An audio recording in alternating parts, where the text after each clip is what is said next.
From his devastating injury at the Australian Open to his planned return to the French Open, Nick Kyrgios has a lot to prove. He's a player who's always kept us on the edge of our seats with his unpredictable style and on-court antics. And after having to sit out the Australian Open due to injury, he's now set his sights on the French Open. Can he make a splash after a long hiatus? As much as I love seeing Nick Kyrgios on the court, the tennis world was hit with some disappointing news when the Aussie had to withdraw from the 2023 Australian Open due to a knee injury. But hey, that's just how the cookie crumbles in the world of sports, right? The good news is that Kyrgios' response to the injury was mature and measured. In his comments to the BBC, he admitted his disappointment, but assured fans that he would be back to full strength in no time. Look, the Wimbledon final was amazing, but I'd probably say the Grand Slam with Thanasi was probably the best moment, because someone's so close to me that we've literally done it all together. It's like, I feel like when we're old, that's something that we're going to have like, a ciggy and a coffee over, like, when we're old. Kyrgios suffered a small tear in the lateral meniscus in his knee, and unfortunately, surgery was required to fix the issue. Recovery from any surgery can be a pain in the, well, you know where, but Kyrgios seems to be handling it like a champ. Let's keep our fingers crossed that he makes a full recovery soon and can bring his A-game to the French Open. So with that said, let's talk about Nick Kyrgios' record at the French Open. The Aussie hasn't exactly set the clay courts on fire, if you know what I mean. In fact, his best result at Roland Garros was reaching the third round back in 2015 and 2016. I mean, that's not terrible, but it's not exactly impressive either. Kyrgios is known for his big serve and aggressive play, which has made him a force to be reckoned with on hard courts and grass courts. However, his playing style doesn't quite translate to the slow and demanding clay courts. I mean, trying to hit big serves and winners on clay is like trying to drive a car through a swamp. It just doesn't work. But don't get me wrong, Kyrgios is a talented player, and he's certainly capable of adapting his game to different surfaces. He's got a solid backhand and great touch around the net, which could come in handy on clay. Plus, he's got a lot of creativity and isn't afraid to try new things on the court. Who knows, maybe he'll surprise us all and start hitting drop shots left and right. Now, when it comes to Kyrgios' mental game, well, that's always been a bit of a wild card. I mean, this is a guy who's been known to throw tantrums on court and get into heated arguments with umpires, but he's also a guy who can rise to the occasion and play some of his best tennis against the top players in the world. It really depends on which Kyrgios shows up on the day. Will it be the focused and determined Kyrgios or the fiery and unpredictable Kyrgios? Only time will tell. But despite his disappointments, you can't forget about how he was on fire for much of the last year. I mean, who could forget his run to the Wimbledon final? Certainly not me, that's for sure. Behind the baseline, and he makes a lot of returns, so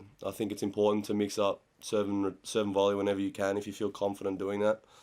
But I mean, today I thought he actually played really well.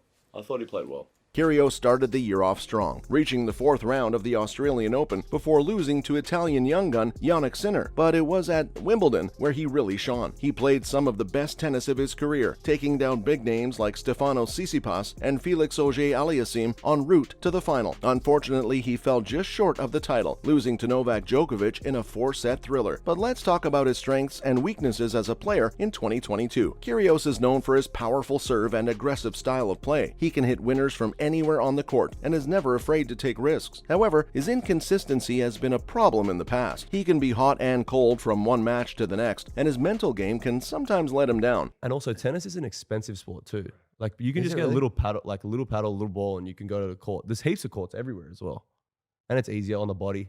Why is it so expensive, if you don't mind me asking? Well, a tennis racket, for instance, costs like a couple $100. That being said, Kyrgios seemed to have turned a corner in 2022. He showed more consistency and focus throughout the season, which was evident in his performance at Wimbledon. If he can maintain that level of play and keep his head in the game, he could be a real threat at the French Open this year. Of course, clay has never been Kyrgios' favorite surface, but he has shown improvement in the recent years. If he can adapt his game to the slower surface and use his big serve and forehand to his advantage, he could make a deep run at Roland Garros. It all comes down to his mental game and whether he can stay focused and maintain his level of play. We'll just have to wait and see what happens. Alright, let's talk about the elephant in the room. Can Kyrgios actually win the French Open? Well, it's definitely not going to be easy, that's for sure. Honestly, probably the best server I played this tournament, to be honest, the way he was hitting his spots under pressure. And he just played the big points well.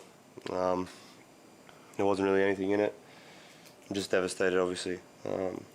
The competition at Roland Garros is always fierce, with the likes of Rafael Nadal and Novak Djokovic dominating the clay courts in recent years. On top of that, clay has never really been Kyrgios' strongest surface. He's had some decent performances in the past, reaching the third round a couple of times, but he's definitely more comfortable on grass and hard courts. That being said, he's shown some improvements on clay in recent years, and his aggressive playing style could still be effective on the slower surface. Kyrgios' playing style is unique and highly entertaining. He's known for his powerful serve, impressive shot-making ability, and his love for the flashy tweener shot. I mean, who doesn't love a good tweener, right? However, as much as I love watching Kyrgios play, his style may not translate well to the clay courts at Roland Garros. You know, I played 12 to 13 events last year and felt like that was a lot of tennis, so I'm always going to have to keep that in mind. You know, obviously there are players that need a lot of matches going into a Grand Slam, but me, I just like to feel fresh. Clay is a slow surface that requires patience and consistency, two things that aren't exactly Kyrgios' strengths. His game is built on explosiveness and unpredictability, which can be risky on the clay. That being said, Kyrgios isn't one to shy away from a challenge, and I'm sure he's been working hard to adjust his game to the clay. He's shown in the past that he's capable of adapting his style to different surfaces, and I'm excited to see what he brings to the French Open this year. But let's be real, even if his game doesn't quite suit the clay, Kyrgios is still going to put on a show. I can already see the tweener attempts now, and I'm here for it. You know, there's a lot of celebrities here, there's a lot of important people here watching, and I wanted to,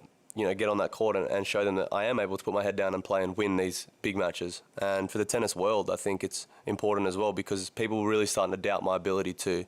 Of course, we also can't forget about Kyrgios' recent injury. While he's optimistic about his recovery, there's always a chance that it could impact his performance at the French Open. But hey, if anyone knows how to bounce back from adversity, it's Kyrgios. He's always been a bit of a wild card on the court, but when he's on his game, he can beat anyone. All things considered, I'd say Kyrgios' chances of winning the French Open are slim, but not impossible. If I'm in a tough battle and I'm losing, you know, I tend to swear a lot. And off the court, I actually don't. I'm actually quite chilled and quite mellow, so I mean, I'm never going to condone swearing and getting angry for no reason. He'll need to bring his A game and stay mentally focused throughout the tournament. And who knows, maybe he'll surprise us all and pull off an upset or two. One thing is for sure, it's always entertaining to watch Kyrgios play, win or lose. So what are Kyrgios' chances of success in Paris this year? Well, it's hard to say. I feel great. I don't know what he's talking. Like, the circus was all him today. I actually felt great.